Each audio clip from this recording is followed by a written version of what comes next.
Hello, कौन? Ben Ten squad से बोल रहे। जी हाँ, बोलिए।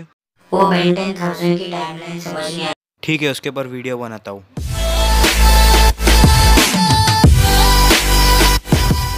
आज की इस वीडियो में हम बात करेंगे बेन 10,000 की पूरी टाइमलाइन के बारे में कि बेन 10,000 में से कौन सा वाला बेन 10,000 हमारा बेन है।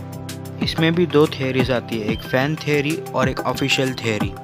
सबसे पहले हम बात करेंगे फैन थियरी और उसके बाद ऑफिशियल थियरी। अगर आपने कभी भी एक टाइम ट्रेवल मूवी देखी होगी तो उसके अंदर जब भी कुछ पास्ट में चेंज होता है तो उसका असर फ्यूचर पे गिरता है, क्योंकि वो इवेंट या तो नहीं हुआ या तो उसकी जगह कुछ और हो जाता है। हमारे बेन 10,000 ने अपने हाथों से ही टाइमलाइन को चेंज किया है।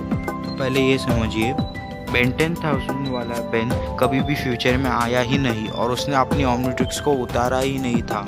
बेन ने अपने ओमनिट्रिक्स को नहीं उतारा, जिसकी वजह से एलियन फोर्स में वो अपग्रेड ही नहीं हुई, और ना ही केविन और बेन कभी अच्छे दोस्त बने, जिसकी वजह से उन्होंने ओमनिट्रिक्स को हैक नहीं किया वेगन्स ऑफ विलगैक्स में।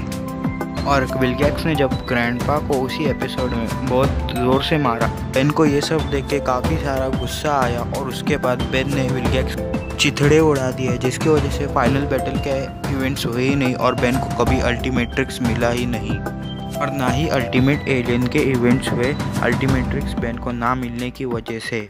विलगैक्स कभी जायंट स्क्विड बना ही नहीं, जिसकी वजह से द ड्रैगन कभी रिलीज़ ही नहीं हुआ उसके डिमेंशन से। और फिर बेन को नया ओमनिट्रिक्स मिला ही नहीं और ना ही ओमनिवर्स के इवेंट है, जिसके बाद ओमनिट्रिक्स बाद में बड़ी हो गई और बेन 10,000 बन गया। बात करते हैं कि टाइमलाइन चेंज कैसे हुई। अगर आपको बेन 10,000 एपिसोड याद है तो उसके अंदर ग्रैंडपा मैक्स का बर्थडे था। बेन केक लाना भूल गया, जिसकी वजह से बेन ने कभी ग्रैंडपा को केक नहीं दिया, और फिर बेन 10 अपने फ्यूचर में गया जो बेन 10,000 नहीं गया था, और उसके बाद उसने अपने ही हाथों से ग्रैंडपा के लिए केक भेजा और अपने ही हाथों से टाइमलाइन को बदल दिया, कि उसने अपनी टाइमलाइन में कभी केक नहीं दिया था। फिर बेन ने अपना ओमनिट्रिक्स उतारा, जिसकी वजह से एलियन फोर्स के इवेंट हुए एंड बेन 10 अल्टीमेट एलियन के इवेंट हुए और ओमनिवर्स के भी इवेंट हुए। तो थी फैन थियरी। अब बात करते हैं ऑफिशियल थियरी के बारे में। तो ऑफिशियल थियरी ये कहती है कि बेन 10 के सारे इवेंट्स होने के बाद जब बेन 20 साल का हुआ तो बेन 10,000 बन गया, यानी उसकी तरह बर्ताव करने लग गया, और फिर वो 10 एपिसोड के इवेंट्स के बाद अपनी बायोमेट्रिक्स बनाएगा। लेकिन इस थियरी में भी काफ़ी सारी गड़बड़ है, जैसे कि मेलगैक्स के फ्यूजन के बाद विलगैक्स नॉर्मल कैसे हुआ फिर केविन को हमें एलियन फोर्स में हीरो बनाया दिया था, लेकिन फिर बाद में कैंटेन एपिसोड में ये नल वॉइड से कैसे निकला और ये विलन क्यों था, और इसके पास रूटर्स के कपड़े थे।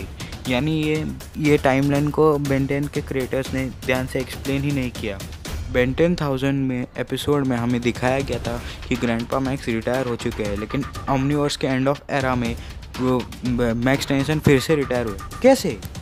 बस आज के लिए इतना ही, अब मेरा सर दुखने लग गया है।